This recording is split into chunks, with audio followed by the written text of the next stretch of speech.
Hello, and welcome back to the channel. Do you know what time it is? It's unboxing day! It's unboxing day, and it's cold enough I have my unboxing dress on, guys. Today I have a very, very exciting unboxing for you, something that I am so stoked to have added to my collection, and I think you guys are gonna be very excited about it too. But Witchy Vintage, she has started just sending me photos of things, and yeah, so she was like, hey, I just got this beautiful 1860s outfit, and are you interested? I might have teared up a little bit when I saw it, because something like this has actually been on a wish list of mine to help really fill out my collection, and damn did that manifest quickly. What we have in this box is an entire 1860s outfit, the skirt, as well as a day bodice and an evening bodice. Both of them together with the skirts, never cut up. They are together and they're in this box. I'm just gonna stop talking. We're just gonna start unboxing. I'm gonna start screaming. Y'all make a cocktail or like a cup of tea, and this to see how many times I say something stupid. Hey guys, just wanted to pop in real quick with a voiceover to explain a little bit further what I meant about the three pieces. In the 1860s and 1870s, it was really common for women to have outfits made out of the same fabric, but make it so the outfits could go from day to evening. So you'd have usually a simple skirt and then a day bodice and then an evening bodice. And there's even evidence of multiple bodices being worn and multiple bodices being made. This was done for economic reasons, especially since there was so much fabric in the skirts that it didn't always make sense to have just a day ensemble and just an evening ensemble. So being able to make that skirt work for multiple looks was just a really economical thing for women to do in the 19th century. Let's open this baby up. Hands are washed, no rings on. We're good to go. I'm so excited. Oh my gosh.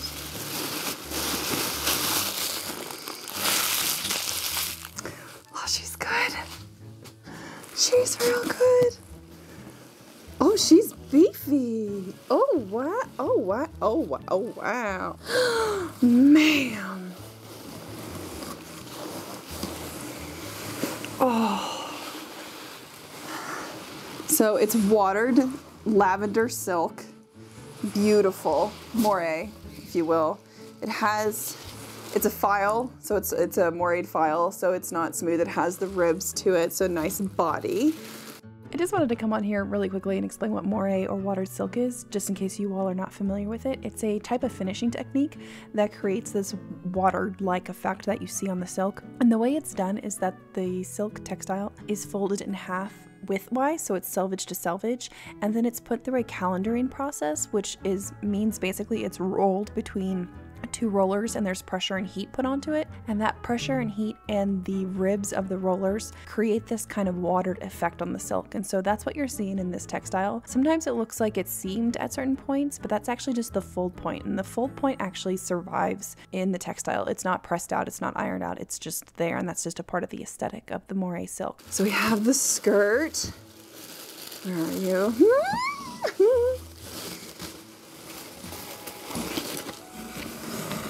Oh my goodness. Here is the, oh my goodness, these sleeves. The evening bodice is, oh my goodness, she's so cute. Oh my goodness, oh, come back here.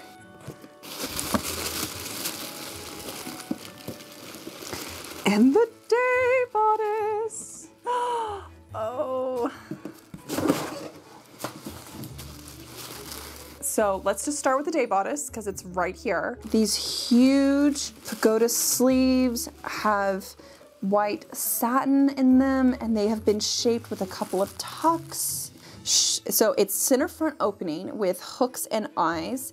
It has lavender purpley ribbons as bows down the center front for trim. It looks like some may have been lost in the passing of time, maybe not. There's some velvet ribbon that was up here at the neck and probably just tied into a bow. There was probably a white collar that came up and then they tied to that. The interior of the sleeve is silk satin and cotton. The satin is only in the part that shows, the rest of it is just the cotton lining. So the purple is over sleeve, it's just kind of tacked into place, but it's loose underneath. There's a little ruffle right at the opening. You can't really see it too much. It doesn't really stick out, but it's quite lovely. The silk also is visible 10 inches or so, so the silk goes up into the sleeve about 10 inches. So that way if she's moving in the undersleeves or anything, you can still kind of see it. The velvet ribbon trim's probably a little over an inch, and it's been folded and stitched down to the silk. No backing or anything, just the raw edge folded over. It has been stitched with what looks like just hem stitches or applique stitches. Oh, nice little detail. So the ivory silk, the sleeve, they just folded the raw edge up to the outside because the purple covers that up so you don't actually see it. Said it's lined in a very lightweight cotton twill. The cotton seams are raw on the inside. From over here, it looks like they have been machine stitched. It's a two-piece shaped sleeve that goes up into the arm. The silk has 3 tucks on it to help shape it. So the cotton is not shaped. That's really nice.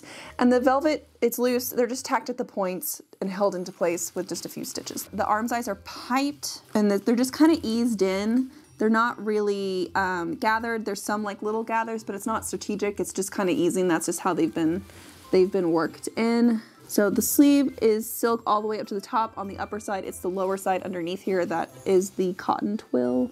Center front opening, a baleen strip at the center front. On the eye side, the side where the hooks are, that's just soft. It has been folded over about an inch and then folded in and then stitched down into place using tiny applique stitches and silk.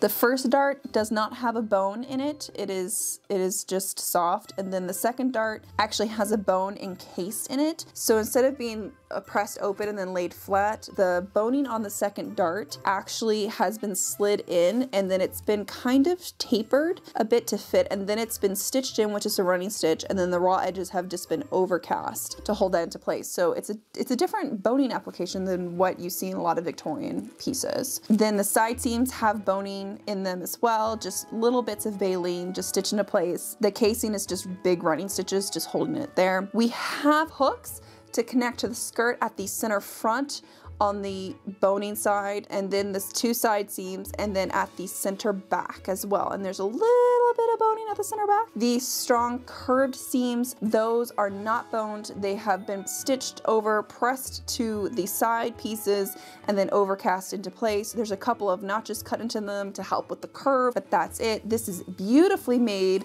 glazed cotton, very thin, very, very lightweight, beautifully stitched.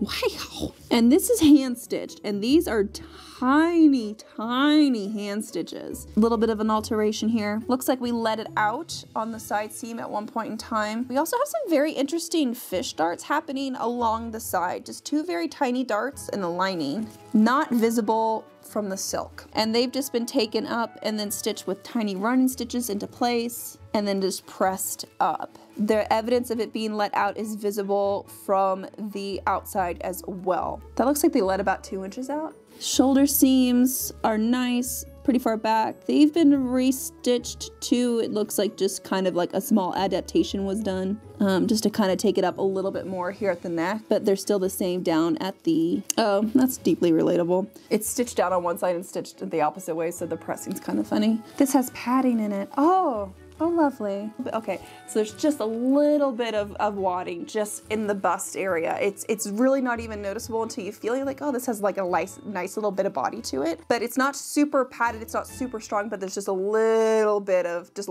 padding in the bust area to help smooth that out and round that shape. That is fantastic.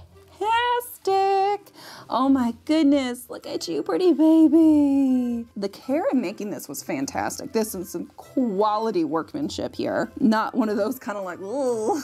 And the wadding goes up into the arm's eye. You can feel that is stitched into place. Wow. So the neckline is piped. The edge of the bodice is bound in the purple velvet as well. It's just cut strips again on the bias, pieced together, and then just stitched around to bind it. The back is so cute. It's just these little pointed holes. It's just a little cute. Oh, this is really adorable.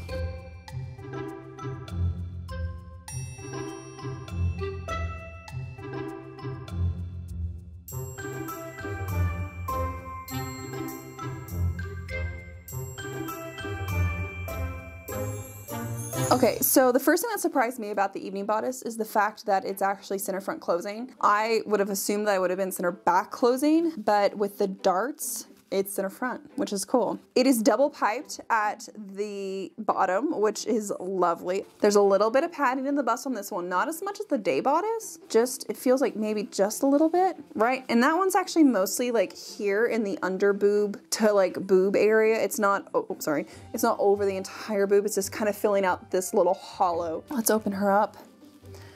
This is lovely. One of the really cool things about this bodice is that it has the import stamp of the import company that brought the fabric into the United States, which is really, really cool. That's what this stamp is over here of the flower. It is boned. We have, again, a bone piece that's just kind of below the bust at the center front on the eye side of the hook and eye. The hook side does not have any boning, just like the day bodice. Then again, just like the day bodice, we have the first dart is loose and fancy free. And then the second dart is constructed in the exact same way, but you can also see the fullness of the dart up at the top here, that the dart was taken when the wadding was in place. So the padding for the bust was done before the dart was taken in.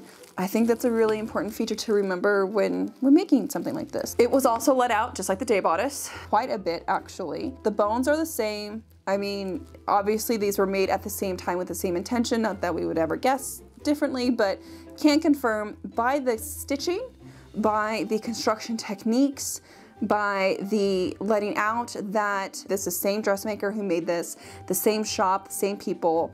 It's not that different. Little boo-boo. Did you? I see what you did here, Miss Thing. So they let this out after the piping had been put in. So again, this is like she wore it, then she gained some weight, and then they needed to let it out. Instead of redoing the piping, they just cut the piping at the center back, like not the center back, but basically at the side back in the same location, and then just folded the raw edges over and left it and said screw it. I love it. Have some fish darts, just kind of taking that up there in the lining, but not visible in the silk. And yeah, just like the other one, it looks like the sleeves are set in before they let it out, so they just let it out at the waist and just kind of dealt with what was going on in the arm area. There is a lot of seam allowance in the center back. And the center back actually has 2 pieces of boning on either side of the center back here that helps stabilize it, and they are stitched with, looks like a spaced back stitch that is visible from the outside. There we go. Oh, you know what this makes me wonder? This makes me wonder if they weren't intending this bodice to be center back closing with the two boning strips, but then the customer changed her mind, so then it was center front closing so she could get in and out of it more quickly and obviously adjust. Because that would explain why the seam allowance is so big. That would explain all of this. That yeah, they were gonna make this a center back closing bodice, but she changed her mind, and so they made it a center front closing bodice, and then they just left the boning and the seam allowance in there to help with shaping. Well, the boning to help with shaping, and then the seam allowance just because if you needed to make any other adjustments, it's there. That's actually really smart. The basting stitches are still in place. Love it. Beautifully stitched. God, there are some tiny stitches here. Some really tiny stitches. Beautiful, beautiful. Oh, these are like super easy. Okay, so the sleeves are a cotton twill that have been like faced in the same silk charmeuse satin, and then netting has just been stitched over. It's been gathered and stitched over top, folded and gathered, folded and gathered. So this, if this had been like steamed in full, it would have been nice and full and big. So very, very simple, the net there. And then the net comes to the inside and it is folded and stitched into place. Looks like running stitches, but there's really not that much to the sleeve. The decoration of the silk, there's little tags, these little tags, and they've been bound in this silk velvet ribbon, and it's just so cute. But the dags were actually tacked to the net, so they held their shape and they didn't flip-flop all over the place. Adorable. Oh, this is just fantastic. What a great piece. Oh my gosh, this is fantastic. The neckline is bound and it's piped and bound, so that's pretty straightforward. Really narrow seam allowances. Oh my gosh, this is really, the padding. Okay, let's see what you look like on the back here.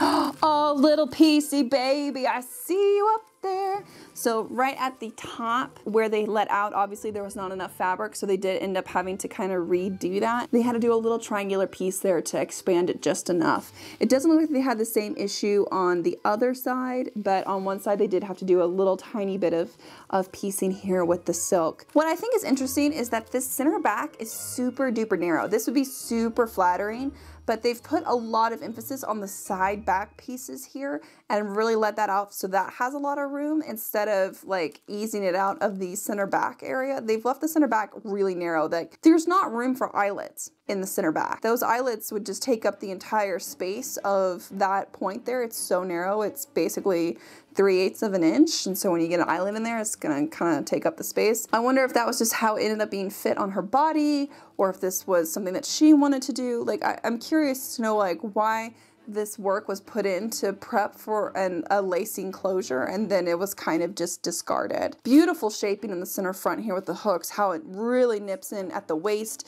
to really curve in and then flare out, and then this beautiful shaping over the curve of the bust. That's fantastic. This thing is gorgeous. Oh, she's beautiful.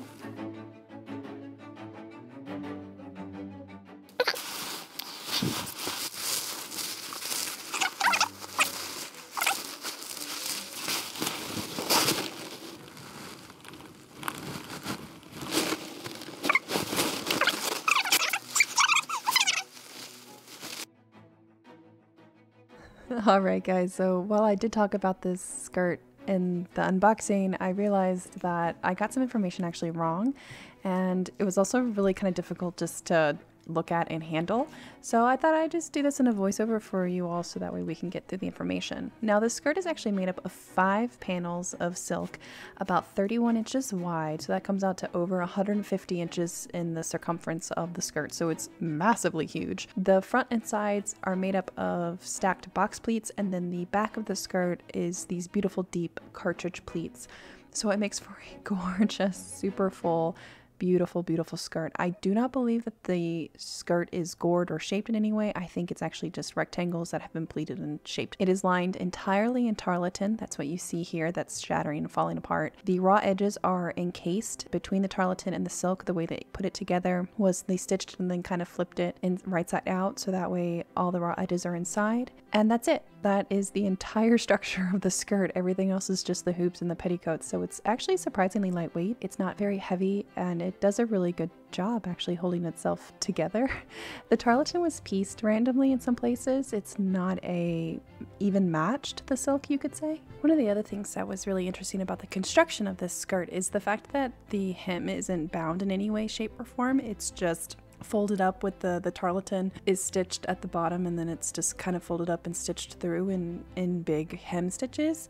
And the tarlatan does kind of sag out of the bottom of the hem, but I guess it's fine. So there you go. It's another reference of skirts. The top, the raw edge was folded over and then basted down, so the raw edge is protected. And you can see that the skirt was folded over a lot more in the front and on the sides than in the back, and that seam allowance was just left in the top of the skirt. And then it was attached to the waistband using really tiny, tiny whip stitches. The waistband's essentially fallen apart. It's still there in some capacity, but sometime in the mid 20th century, it was replaced with a nasty rayon 2-inch wide, like faux satin waistband that's still there. Slightly off-center closure that is hidden amongst the pleats. Now, the best part about the skirt is the fact that it has a huge pocket that is on the towards the back on the right side behind a bunch of box pleats. So it's not the easiest thing to get to. You do have to reach behind you, but it's a huge pocket. It holds so much stuff, and I was just beyond thrilled to see that pocket in place. And that's the skirt. It's really straightforward. It's really pretty. It's not actually terribly difficult in its construction or confusing. It's just a skirt.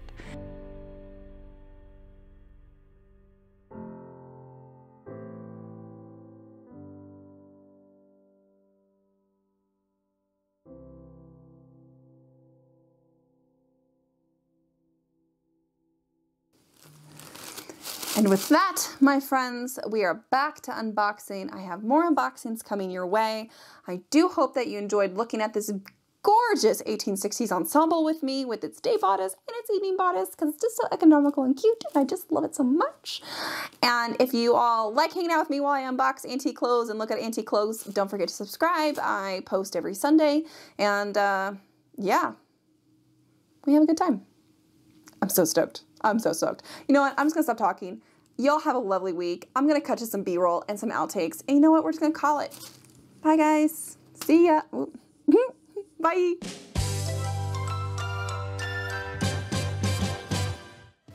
Sound check worked. Crawling on my table, looking like I came from the 80s. Uh-oh, there we go. Oh, spinny chair, spinny. Spinny chair, spinny. Okay, there we go. Righto. Now we're recording. I don't know where we left off, but I'm gonna, hopefully it's small enough, it's okay.